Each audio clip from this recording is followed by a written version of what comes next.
Então vamos entrar aqui. Mas qual é o desafio hoje da igreja? É manter a chama em alta.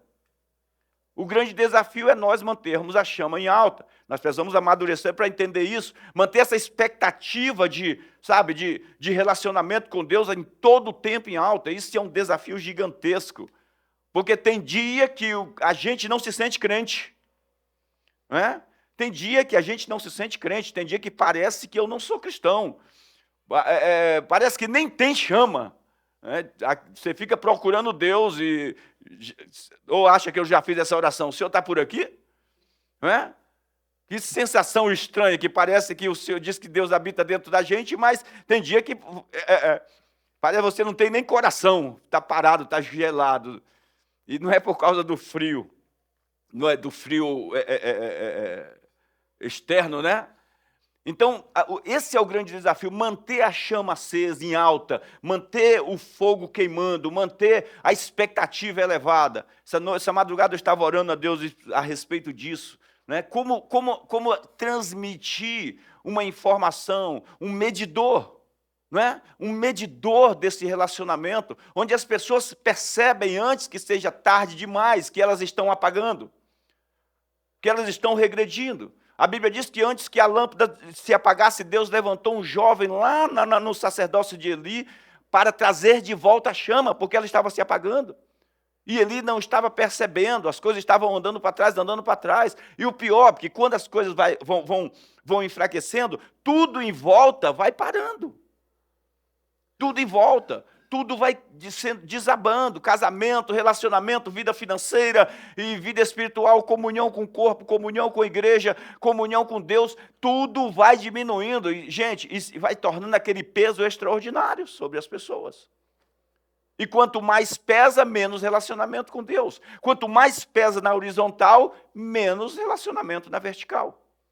Então esse é o grande desafio, o desafio diário de cada pessoa, é você acordar e entender que é minha responsabilidade a fazer com que a chama e colocar lenha no altar, quando é pela manhã tirar cinzas da noite, colocar lenha, alinhar o holocausto, quando é no final do dia, novamente remover cinza se tiver, colocar lenha e deixar queimar a noite inteira. Isso é todos os dias, é uma responsabilidade pessoal, sou eu, um desafio que eu tenho que colocar no meu coração. Eu devo fazer isso todos os dias, eu devo fazer isso todos os dias, eu devo acender a chama todos os dias.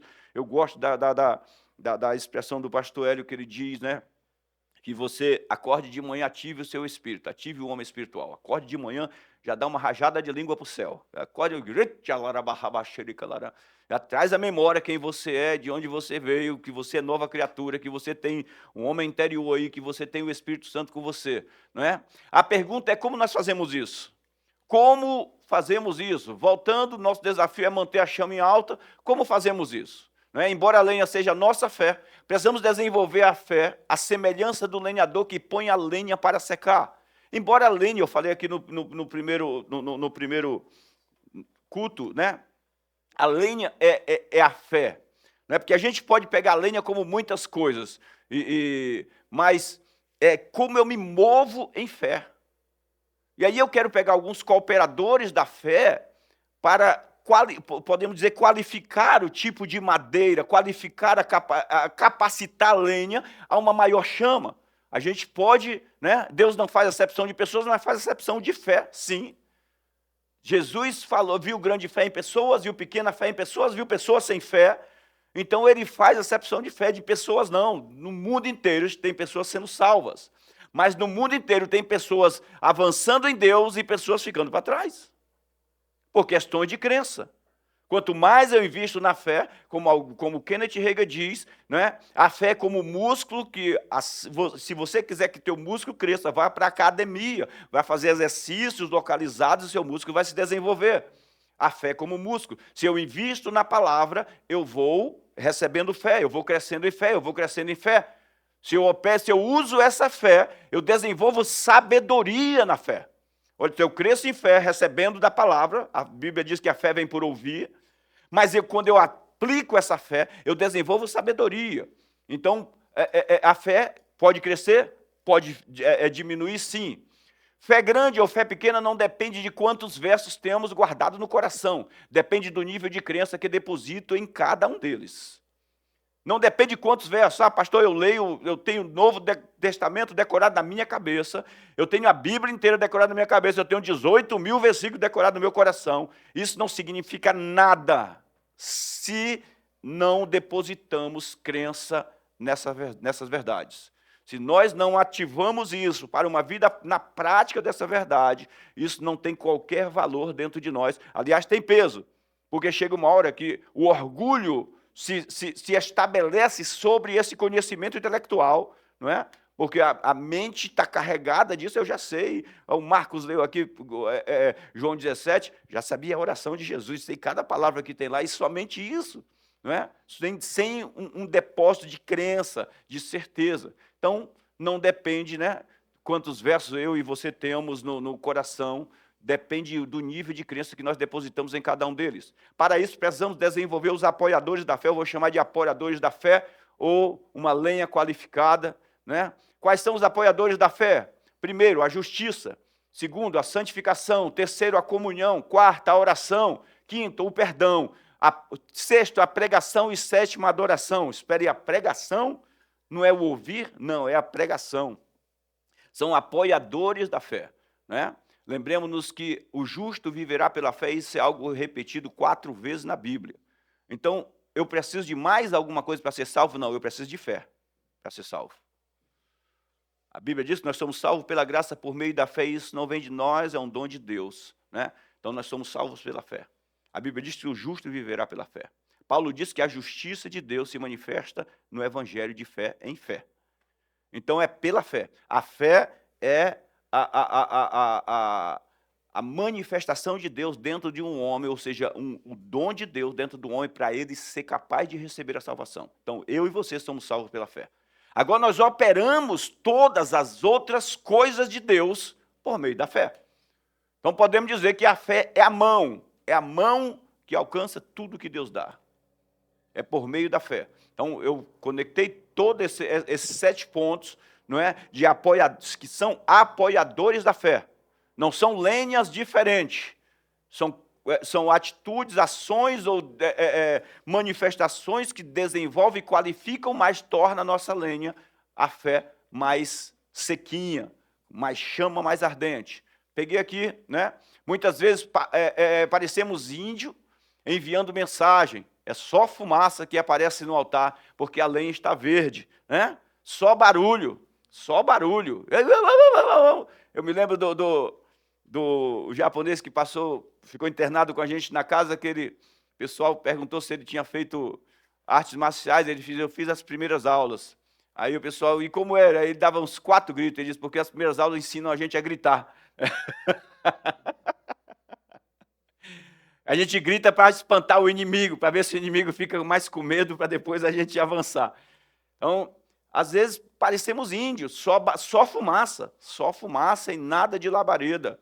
E fumaça, eu já ouvi até dizer de gente que no batismo com o Espírito Santo foi batizado, não, foi queimado, né? Então, vai batizando aos poucos. Como o fogo não acendeu, foi só queimado. Fulano foi queimado, quase batizou. Falou em línguas estranhas, falou meia cibra. Eita, na próxima vai sair lá. Né? Foi só queimado. Então a gente às vezes parece índio, só liberando fumaça, gente. Por que estamos liberando fumaça? Porque algumas das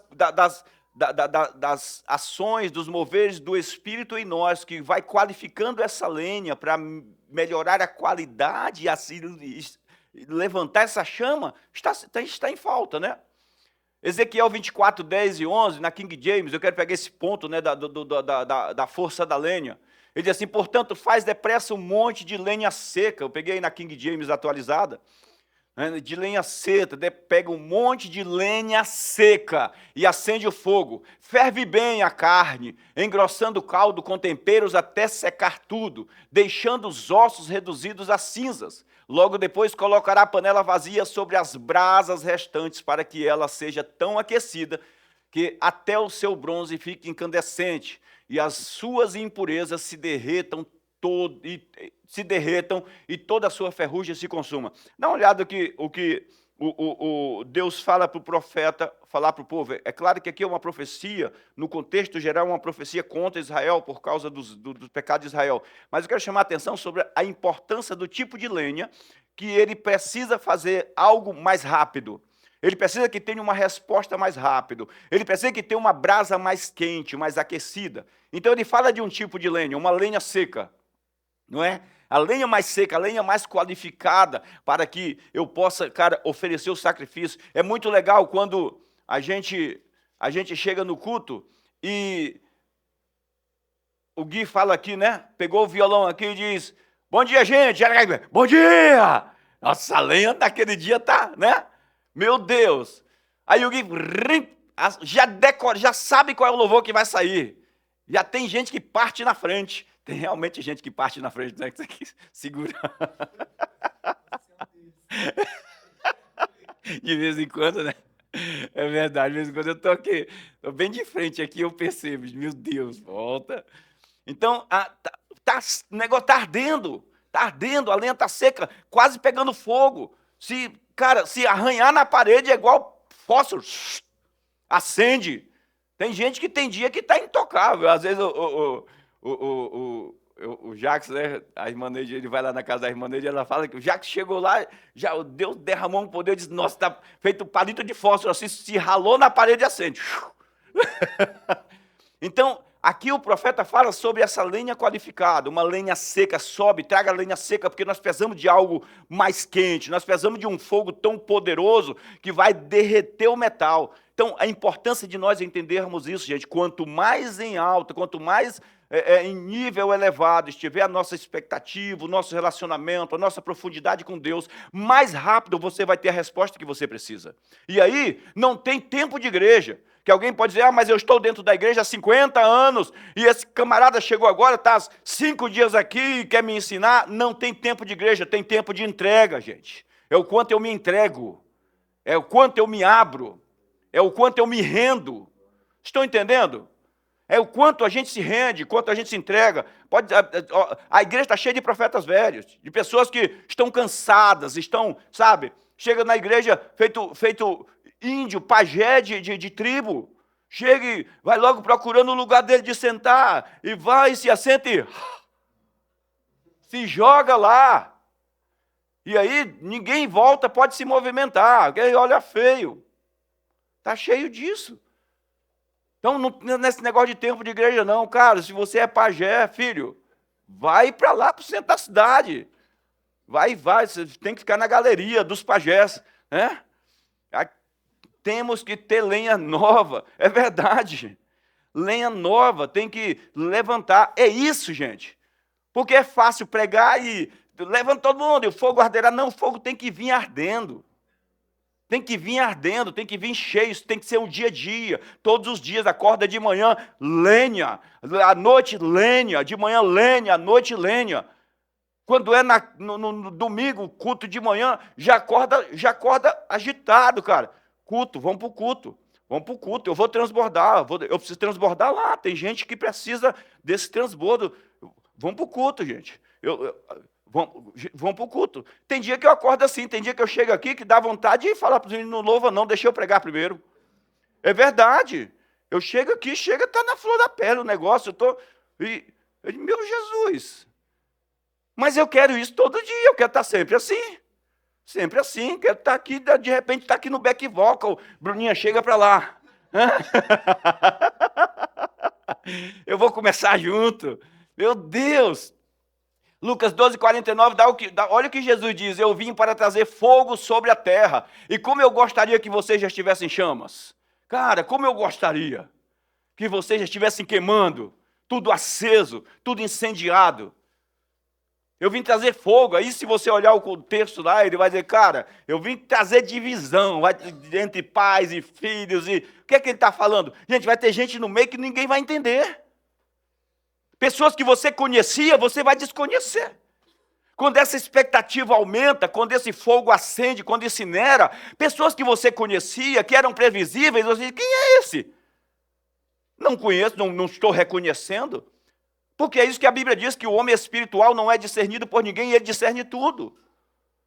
Então a importância de nós entendermos que esses fatores fazem parte, são fundamentais para o nosso crescimento, né? A fé é o único meio pelo qual recebemos a salvação ou qualquer outra promessa bíblica. Mas essa fé pode ser trabalhada para melhor eficácia na sua ação? Pode ser trabalhada, gente. A fé pode ser, sabe, renovada, renovando o fluxo da fé dentro de mim, trazendo de volta, repensando, reolhando. Paulo diz, examinai-vos para ver se estáis na fé. Se eu ler esse verso todos os dias, ele vai estar me falando todos os dias, examinai-vos para ver se estáis na fé, examinai-vos para ver se estáis na fé, examinai-vos para ver se estáis na fé. Né? Eclesiastes 10:10, se o machado está cego e a sua lâmina não foi afiada, é preciso golpear com mais força. Não é? Se a ferramenta estiver cega, ou seja, eu posso ter fé, mas uma fé que está com pouco uso, embotada. Outra tradução diz, se a ferramenta estiver embotada. Não é? O proveito da sabedoria, porém, é que ela traz êxito. Ou seja, com a sabedoria se edifica melhor a casa. Com o machado afiado, corta a lenha mais rápido, tem um efeito mais imediato. Se a lenha está mais seca, certamente a glória se manifesta. Se a gente for olhar na Bíblia a função do fogo, tem fogo que queimou o inimigo, Elias clamou fogo do céu, queimou 100 homens, Elias depois clama fogo no monte, queima o sacrifício, e vai fogo em tudo quanto é lugar, gente. Até João diz, cara, esse negócio do fogo é muito bom. Senhor, quer que a gente clame fogo e queime toda essa aldeia aqui? Porque fogo é bom, gente. Se o fogo é do Espírito, se o fogo é do Espírito, é uma coisa gloriosa, coisa maravilhosa. Então vamos entrar aqui nesse ponto da justiça. Eu quero falar só de 2 pontos aqui, rapidinho, e guarde aí. Eu já vou falar rápido, gente, para vocês ouvirem depois no YouTube, né? E dar lá um like e um coisa para a gente compartilhar para o Henrique. É verdade. Ponha no carro, ponha no sei lá, o Henrique vai postar também no Spotify. Está lá no Spotify, né? A palavra justiça, de forma simples, significa a condição aceitável para Deus. Eu peguei uma forma bem simples para a gente pode, de Caios e de Caio Cine, que fala de justiça de Deus e Deus é justo, mas eu peguei uma forma simples só para a gente caminhar dentro disso. Mais para frente, precisamos trazer um estudo maior, mais amplo sobre justiça, mas o que eu quero pegar só algumas bases para você entender a importância de uma qualificação da fé por meio de cooperadores que sem eles a fé não tem qualquer força de ação para coisas grandes, para as coisas maiores. Por exemplo, Jesus disse em Marcos 11, ele diz assim, se você orar e crer no que você diz, você vai remover os montes. Ele diz, mas tem uma coisa que pode atrapalhar esse movimento do monte, mesmo você declarando que não vai te ajudar, que vai prolongar, que vai demorar o movimento do monte. Ele disse, se você tiver alguma coisa contra alguém, se você tiver alguma coisa contra alguém, vai te atrapalhar. Então você precisa liberar isso para que o monte saia. Precisa liberar para que ele vá embora. Então, se você tem algo, um sentimento ruim contra alguém, perdoe. Jesus disse, não é uma coisa de um mês. Senhor, tá bom, eu queria que esse monte saísse, estou precisando agora de uma provisão de Deus financeira. Não é? Para umas contas que tem para pagar, sei lá, depois de amanhã. Aí vou orar e de repente, ai meu Deus, tem que perdoar fulano. Conscientemente eu sei que essa oração não vai funcionar muito se eu não perdoar, porque se o Espírito Santo me despertou sobre esse perdão, significa que ele colocou o perdão como prioridade e a minha necessidade em segundo lugar. Então, a porta é o perdão, eu entro por ela e saio na minha necessidade. Mas eu não vou conseguir perdoar hoje não. Vou deixar esse sentimento passar daqui uma semana, tá bom. Fica lá o desenho da casinha. Perdão, corredor por trás. Sabe aquele joguinho que você dá a volta por trás assim para chegar onde você quer? O verso diz, enquanto você estiver orando, se tem alguma coisa contra alguém, perdoe. É enquanto, é naquele, bate pronto. Deus só precisa de um coração honesto. Então a palavra justiça significa uma condição aceitável a Deus. Você foi feito justiça de Deus, então para nós iniciarmos, eu peguei aqui, né, todas as ações de Deus em nosso favor se baseiam no fato de que Ele nos ama. Todas as ações de Deus. Sem justiça, nós não recebemos qualquer coisa de Deus, porque não tem como operar. Nós precisamos entender isso. Que nós, quando desenvolvemos o nosso entendimento na justiça de Deus, então nós temos esse contato direto, recebemos direto de Deus. Sem o entendimento da justiça, nós sempre buscaremos o intermediário. Sempre buscaremos o intermediário. Porque vocês acham que centenas de milhares de pessoas dentro das igrejas, ainda faz dos pastores seus gurus? Ainda faz, como se fossem os únicos homens que têm acesso a Deus. Porque você acha que líderes espirituais manipulam multidões, porque elas não acreditam que elas têm o mesmo acesso a Deus que eles têm. Elas não acreditam que elas têm o mesmo direito de chegar na presença de Deus como eles têm. Então, esses homens são como se fossem os portais dos céus. E eu falo homens generalizando, porque são homens e mulheres que manipulam multidões e faz com que o meio de chegar a Deus é por mim. Você não virá a Deus se não for por mim. Porque a falta de entendimento de justiça. E quando a Bíblia diz que Deus te fez justiça, é a forma que Ele te qualificou para que você tenha total acesso a Deus. Você pode dizer assim, eu tenho total acesso a Deus. Fale comigo, e não importa a minha condição, Deus sempre me recebe.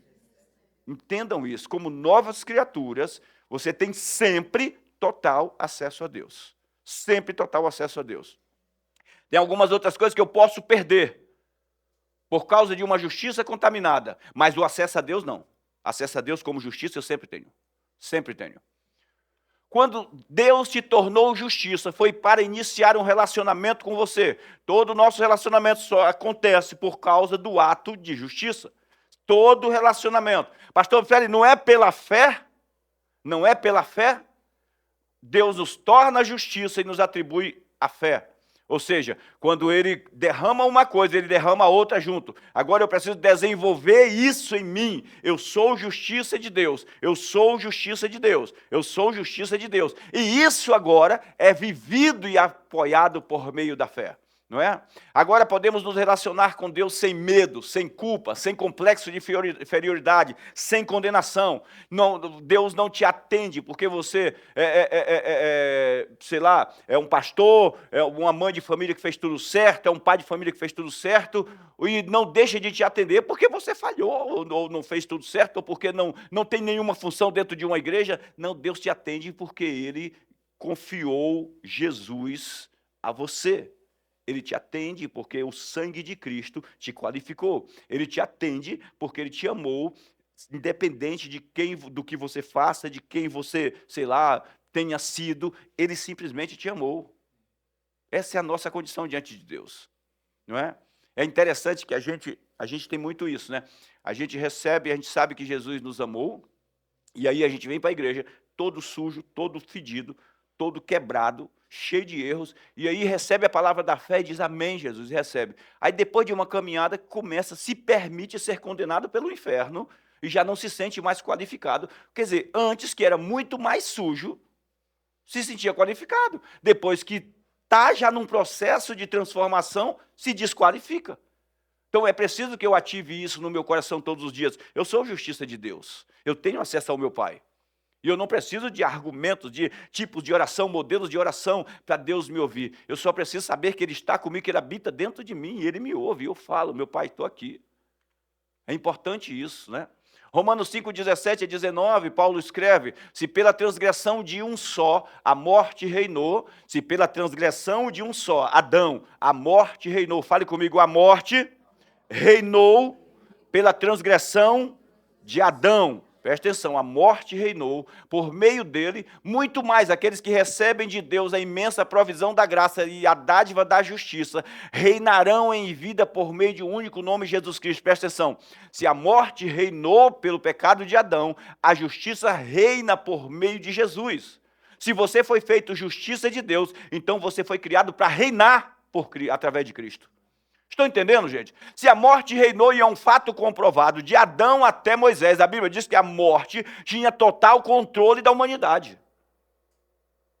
O julgamento era feito por meio de um caminho de morte. Então a morte reinou de Moisés até Jesus, a lei reinou. E nós temos isso como fato, que nós estamos vivendo o futuro. Nós olhamos para trás e vemos o reinado da morte. Ele disse agora, por meio da obediência de um só homem, a saber, Jesus, a justiça reina. Então todo aquele que está em Cristo Jesus reina com ele. Estão entendendo que aí nós somos tirados da dependência, da escravidão do pecado, da escravidão da miséria, da doença, e seja lá do que for. Somos tirados da escravidão. Nós podemos escolher agora voltar a ser escravos. Paulo diz em Romanos 6,16, que vocês foram livrados da escravidão, não se submetam mais, porque aquele que se submete de novo à escravidão se torna servo daquele a quem se submeteu. Ou seja, fomos tirados de lá. Eu vi um vídeo uns dias atrás de um pastor lá cuidando de umas ovelhinhas. Ele tira a ovelha de uma vala. A ovelha está dentro da vala. Ele tira a ovelha da vala, coloca assim, a ovelha sai correndo de novo, desembestada, e cai no outro lado da vala. Cara, tem crente que é assim, cara. Está falando, cara, não vai mais nessa. Para, guarda isso no seu coração, né? Mas ele não consegue guardar.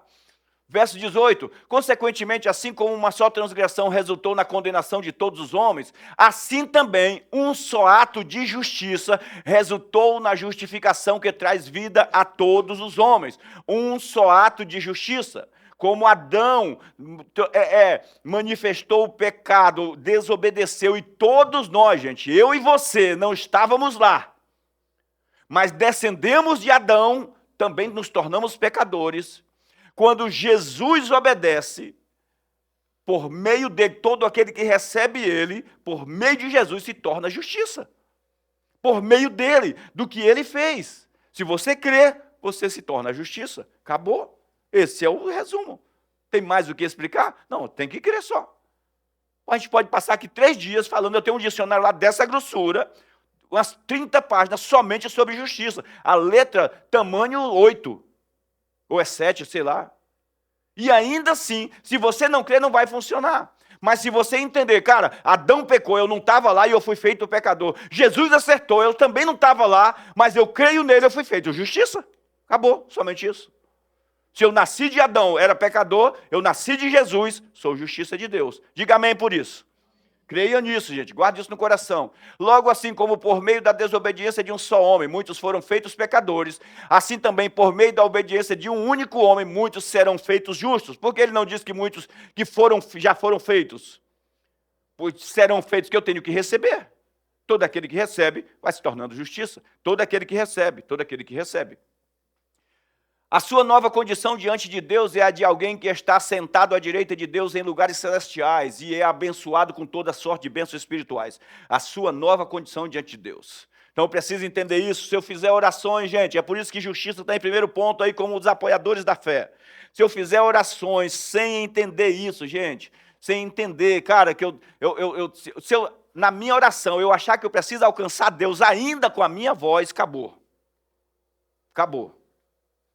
Se na minha oração eu achar que eu ainda preciso alcançar Deus, não funciona. Se na minha oração eu achar que eu ainda preciso convencer Deus, não vai funcionar essa oração. Eu preciso ter uma plena convicção de que eu estou falando aqui, se eu estou falando com o pastor Ivanildo, que está na minha frente, que eu estou falando com ele, que ele está me ouvindo. Eu preciso ter isso. E eu tenho isso claro. Quando você fala, você olha no rosto da pessoa, você sabe que ela está te ouvindo.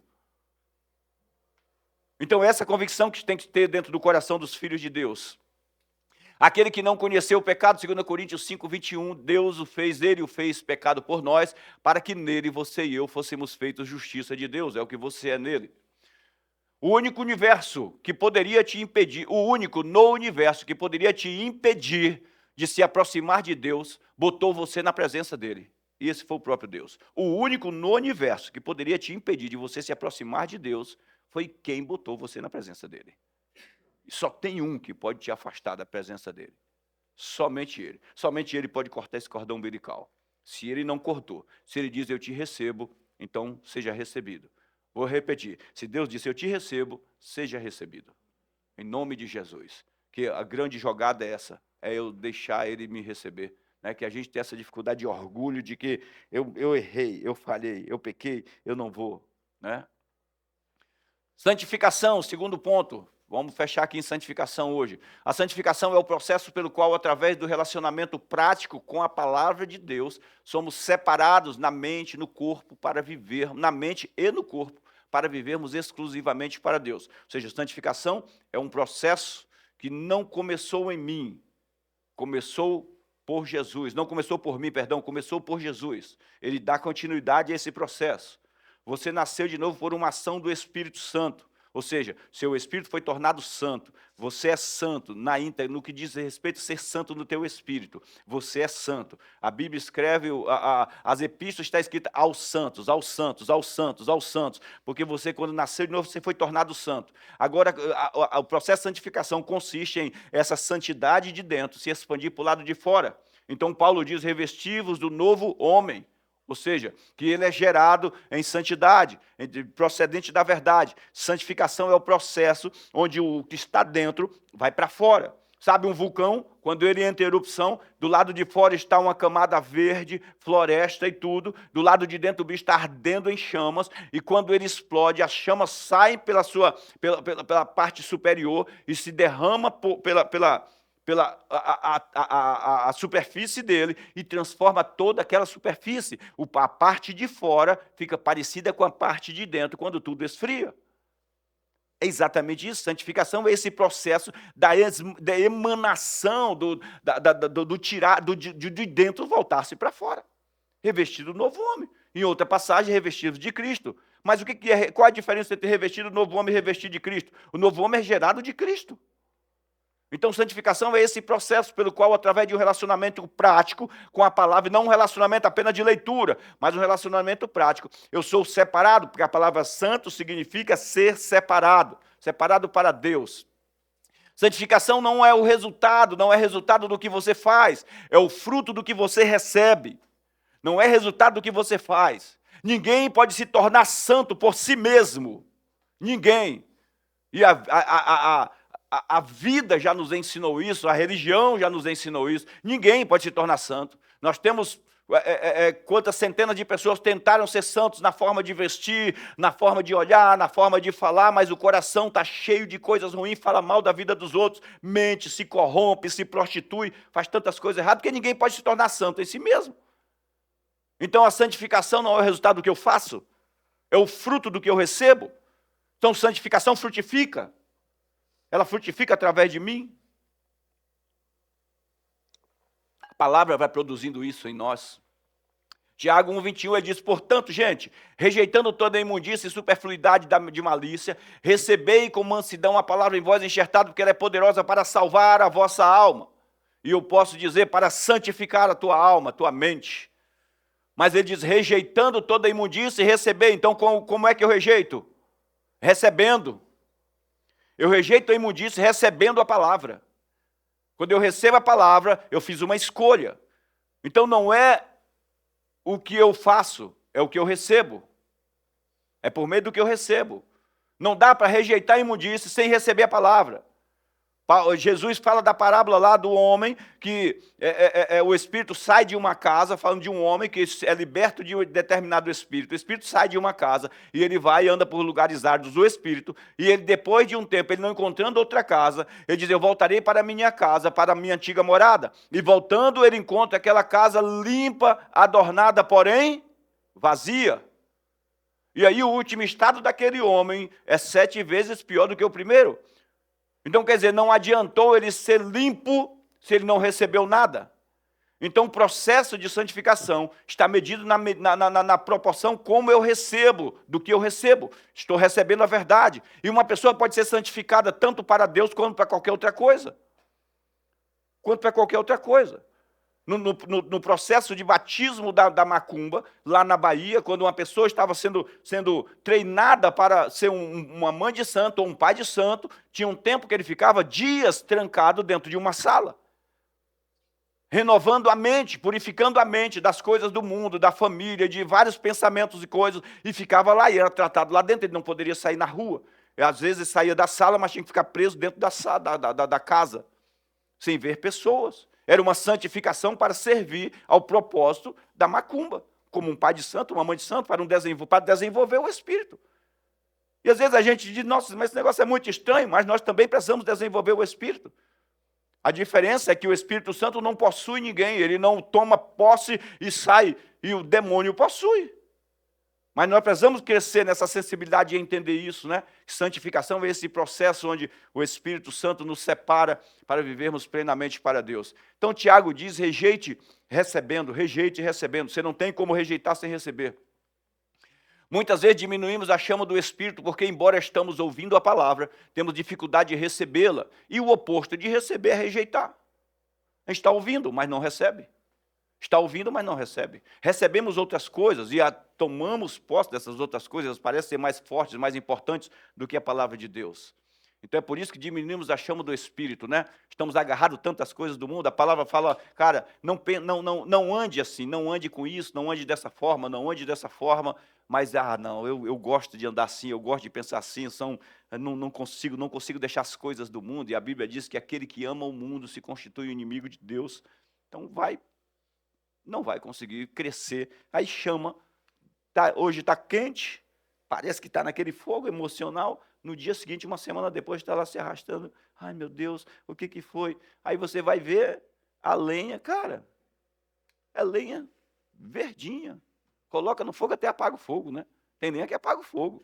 Misericórdia. Tito 2, 11 e 12, porque a graça salvadora de Deus se há manifestado, ou se manifestou a todos nós, a todos os homens, sem exceção.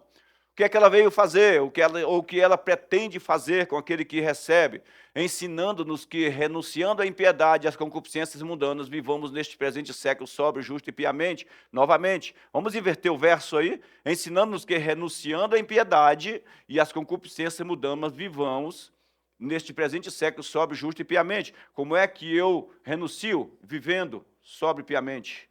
Como eu renuncio? Eu recebo a palavra e eu vou renunciar ao mundo. Eu recebo a palavra e eu vou renunciar ao mundo. Eu recebo a palavra e eu vou renunciar ao mundo. Esse culto não diz respeito, esse ensino não diz respeito à semana passada. Esse ensino, que agora que vocês estão ouvindo, diz respeito à semana que vem. Vou repetir, o que vocês estão aprendendo aqui não diz respeito à semana passada. O que diz respeito à semana passada, vocês ouviram domingo passado.